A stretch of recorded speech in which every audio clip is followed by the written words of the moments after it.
ఔజు బిల్లాహి మినష్ షైత్వానిర్ రజీం. బిస్మిల్లాహిర్ రహ్మానిర్ రహీం. అనంత కరుణామయుడు అపార కృపాశీలుడు అయిన అల్లాహ్ పేరుతో ప్రారంభిస్తున్నాను. అల్హమ్దులిల్లాహి రబ్బిల్ ఆలమీన్ వస్సలాతు వస్సలాము అలా సయ్యదిల్ ముర్సలీన్ అమ్మా బాద్. రబ్బి షరహ్ లీ సద్రీ వయస్సిర్ లీ అమ్రీ వహ్లుల్ ఉక్దతం మిన్ లిసానీ వయఫ్కహూ ఖౌలీ. అస్సలాము అలైకుం వరహ్మతుల్లాహి వబరకాతుహ్. ఖురాన్ షరీఫ్లో 109వ సూరా అల్ కాఫిరూన్. ఈ సూరా యొక్క అవతరణ మక్కాలో జరిగింది. దీనిలో ఆయతులు 6 ఉన్నాయి. బిస్మిల్లాహిర్ రహ్మానిర్ రహీం. అనంత కరుణామయుడు అపార కృపాశీలుడు అయిన అల్లాహ్ పేరుతో ప్రారంభిస్తున్నాను. ఖుల్ యా అయ్యుహల్ కాఫిరూన్, ఇలా ప్రకటించు. అల్లాహ్ సుబ్హానహు వ తఆలా అంటున్నారు ముహమ్మద్ సల్లల్లాహు అలైహి వసల్లంతో, ఓ అవిశ్వాసులారా, లా ఆబుదు మా తాబుదూన్, మీరు ఆరాధించే వాటిని నేను ఆరాధించను. వలా అంతుం ఆబిదూన మా అబూద్, అలాగే నేను ఆరాధించే ఆయన్ని మీరు ఆరాధించరు.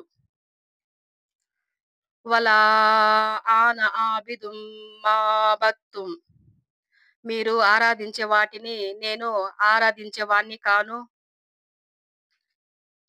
వలా అంతుం ఆబిదూన మా అబూద్, అలాగే నేను ఆరాధించే ఆయన్ని మీరు ఆరాధించేవారు కారు. లకుం దీనుకుం వలియ దీన్, మీ ధర్మం మీదే, నా ధర్మం నాదే. అంటే ముహమ్మద్ సల్లల్లాహు అలైహి వసల్లంపై వచ్చిన ఇస్లాం మతాన్ని బహుదైవ ఆరాధకులు తిరస్కరించారు అని భావం. అవిశ్వాసులు ఇతర ఆరాధ్యులతో పాటు అల్లాహ్ను కూడా ఆరాధించేవారు. కానీ బహుదైవ ఆరాధనలతో పాటు చేసే అల్లాహ్ ఆరాధన నిజానికి అల్లాహ్ ఆరాధన కానే కాదు. కాబట్టి బహుదైవ ఆరాధకుల యావత్తు ఆరాధనను తిరస్కరించడం జరిగింది. అంటే ఏ లక్షణాలు, ఏ గుణగణాలు ఉన్న దేవుణ్ణి నేను ఆరాధిస్తానో, ఆ లక్షణాలు, గుణగణాలు ఉన్న దేవుణ్ణి మీరు ఆరాధించరు అని అర్థం. సూరా అల్ కాఫిరూన్‌లో అల్లాహ్ సుబ్హానహు వ తఆలా ముహమ్మద్ సల్లల్లాహు అలైహి వసల్లంకు ఆజ్ఞాపించారు, అవిశ్వాసులతో మతపరమైన రాజీ చేయకూడదు అని. మక్కాలోని ఖురైష్ నాయకులు ప్రవక్త సల్లల్లాహు అలైహి వసల్లంతో ఈ విధంగా చెప్పారు, ఓ ముహమ్మద్, ఒక సంవత్సరం మీరు మా దేవుళ్ళను ఆరాధించండి, మరో సంవత్సరం మేము మీ దేవుణ్ణి ఆరాధిస్తాము అని. దానికి సమాధానంగా ఈ సూరా అవతరణ జరిగింది. ఇస్లాం మరియు కుఫ్ర్ అంటే అవిశ్వాసులు ఒకటి కాదు. అల్లాహ్‌కు మాత్రమే ఇబాదత్ అంటే పూజ చేయాలి. మతంలో రాజీ లేదా కల ఆహ్, కలయికలు కలయికలకు స్థానం ఉండదు. ఇస్లాం సహనాన్ని నేర్పిస్తుంది. మీకు మీ మతం, నాకు నా మతం అంటున్నారు ముహమ్మద్ సల్లల్లాహు అలైహి వసల్లం గారు. సూరా అల్ కాఫిరూన్ చదివిన వారు షిర్క్ నుండి దూరంగా ఉంటారు. రాత్రి నమాజ్ సున్నత్‌లో అంటే రాత్రి పూట చదివే సున్నత్ నమాజ్‌లో, ఫజర్ నమాజ్‌లో, ఇషా నమాజ్‌లో మరియు తహజుద్ నమాజ్‌లు మొదలైన నమాజులలో ఈ సూరాను చదవడం వలన సిఫారసు చేయబడుతుంది. అంటే ఈ సూర మనకు అల్లాహ్ సుబ్హానహు వ తఆలా దగ్గర సిఫారసు చేయబడుతుంది. సూరా కాఫిరూన్ మనకు నేర్పేది ఏమిటంటే, మన విశ్వాసంలో రాజీ లేకుండా ఉండాలి. అల్లాహ్ పట్ల గట్టి నమ్మకం కలిగి ఉండాలి. ఇతర మతాల వారిపై ద్వేషం కాకుండా సహనం, ఓపిక కలిగి ఉండాలి. ఈ సూరా చిన్నది అయినా తౌహీద్ యొక్క బలమైన ప్రకటన.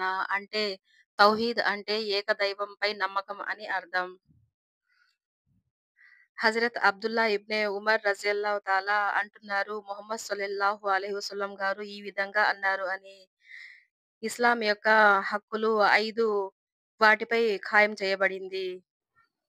1 కలిమా చదవడం, లా ఇలాహ ఇల్లిల్లాహ్ ముహమ్మదున్ రసూలుల్లాహ్, అంటే దీని అర్థం ఆరాధించడానికి అల్లాహ్ తప్ప మరొక ఆరాధ్య దైవం లేదని మనము నమ్మాలి.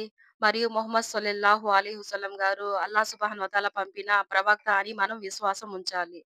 2 నమాజ్. నమాజ్ మనం జీవితంలో ఖచ్చితంగా చదవాలి. మనకు నచ్చినప్పుడు నమాజ్ చదివి, నచ్చనప్పుడు నమాజ్‌ను వదిలేయకూడదు. మనం ఎక్కడ ఉన్నా, ఎటు పరిస్థితులలో ఉన్నా మనం నమాజ్‌ని పూర్తి చేసేవారం అవ్వాలి. అంటే నమాజ్‌ను సంతోషంగా, మనస్ఫూర్తిగా చదివేవాళ్ళం కావాలి. అర్థవంతంగా నమాజ్ చదివేవాళ్ళం కావాలి.